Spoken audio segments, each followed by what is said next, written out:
دين النبي الأمي وعلى آله وصحبه وسلم الله. Bonjour, salam alaikum. Alors le Coran est-il créationniste ou évolutionniste? Ça c'est une question clé, ça c'est une question importante de nos jours parce qu'elle constitue effectivement un blocage dans la culture islamique moderne et contemporaine depuis justement que l'évolution comme un fait et l'évolution comme une théorie ont fait surface et sont devenues une théorie, un sujet, un thème fondamental, central de la biologie et de la science. D'abord, ça veut dire quoi créationniste? Et ça veut dire quoi évolutionniste?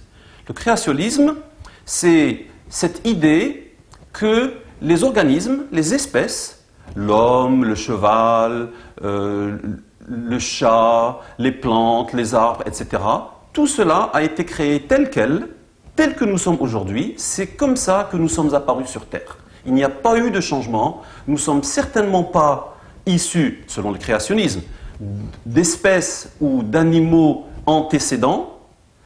Et il y aurait au maximum peut-être une petite évolution, ce que les gens appellent la micro-évolution, peut-être quelques changements au cours des milliers, dizaines de milliers, centaines de milliers. On ne sait pas très bien, ou les gens disent on ne sait pas très bien, ça fait combien de temps on est ici.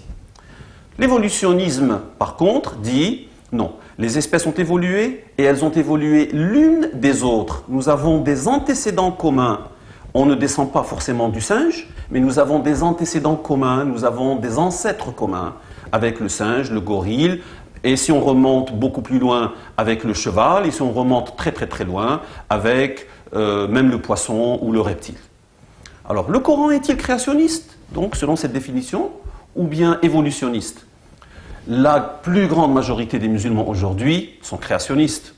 Ça ne fait aucun doute. Il y a des sondages, on discute avec les gens, ils vont dire « Oui, mais Dieu dit dans le Coran qu'il a créé Adam comme nous connaissons aujourd'hui. Dieu dit qu'il a créé les espèces animales, les espèces végétales, etc. Il ne dit pas qu'il y a eu évolution. » Donc les musulmans sont créationnistes dans une très grande majorité aujourd'hui. Cependant, ce qui est surprenant, ce que je raconte bien dans le livre, c'est que ça n'a pas toujours été comme ça. Les musulmans du 19e siècle, du début du 20e siècle, étaient très en grand confort avec l'évolution. Ils n'ont pas vu de clash, ils n'ont pas vu de conflit avec l'évolution. En fait, si on revient beaucoup plus loin, si on revient jusqu'à Ibn Khaldoun, Ikhwan al-Safa, Al-Jahiz, etc., on trouve qu'ils étaient plus évolutionnistes que les évolutionnistes d'aujourd'hui. Donc, comment se fait-il qu'il y a 500 ans, 1000 ans, les musulmans éduqués, érudits, étaient évolutionnistes, alors qu'aujourd'hui, la plus grande majorité, je dirais 80 à 90% des musulmans sont créationnistes? Parce que justement, les gens se sont mis à lire les Écritures saintes, le Coran et les hadiths, de manière littéraliste. C'est lorsqu'on dit « Dieu a dit Adam », ça veut dire que c'est un homme comme nous. Dieu a dit « j'ai créé », ça veut dire qu'il a créé à partir de rien. Mais il faut reprendre, il faut essayer de comprendre de manière un peu plus intelligente. Ça veut dire quoi Dieu a créé? Ça veut dire quoi Adam? Est-ce que Adam, c'est un homme qui s'appelle Adam? Ou est-ce que c'est une étape de l'évolution de l'humanité qu'on appellera l'étape d'Adam, avant laquelle il y avait des espèces pré-Adam? Et après cela, il y a eu des espèces beaucoup plus intelligentes, beaucoup plus évoluées, c'est-à-dire nous, aujourd'hui, et il y aura encore de l'évolution demain. Dans 1000 ans, 10 000 ans, 100 000 ans, l'homme ne ressemblera pas à ce que nous sommes aujourd'hui, ni dans sa tête, ni dans son corps.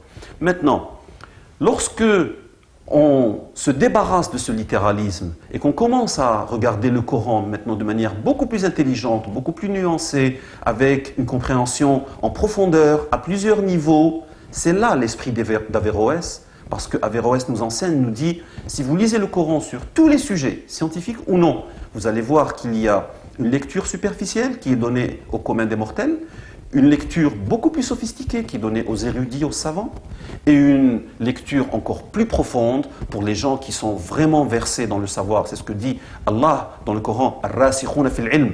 Les gens qui sont versés dans le savoir, ceux-là, ils vont aller en profondeur. Ils vont harmoniser les connaissances temporelles, les connaissances objectives d'aujourd'hui et de demain, avec une compréhension beaucoup plus intelligente, beaucoup plus nuancée du Coran. Lorsqu'on fait cela, on trouve qu'il n'y a pas de conflit entre ce que la science nous enseigne aujourd'hui, c'est-à-dire l'évolution en biologie, l'évolution physique dans le cosmos, du Big Bang jusqu'à aujourd'hui, l'évolution chimique dans les étoiles et après les étoiles, sur la Terre, l'atmosphère de la Terre, comment elle a évolué. Elle n'a pas toujours été 80% d'azote et 20% d'oxygène, etc. Lorsqu'on comprend qu'il y a eu justement évolution physique, chimique, environnementale, biologique du monde dans son ensemble, et qu'on lit le Coran avec cette perspective, on ne trouve aucun conflit.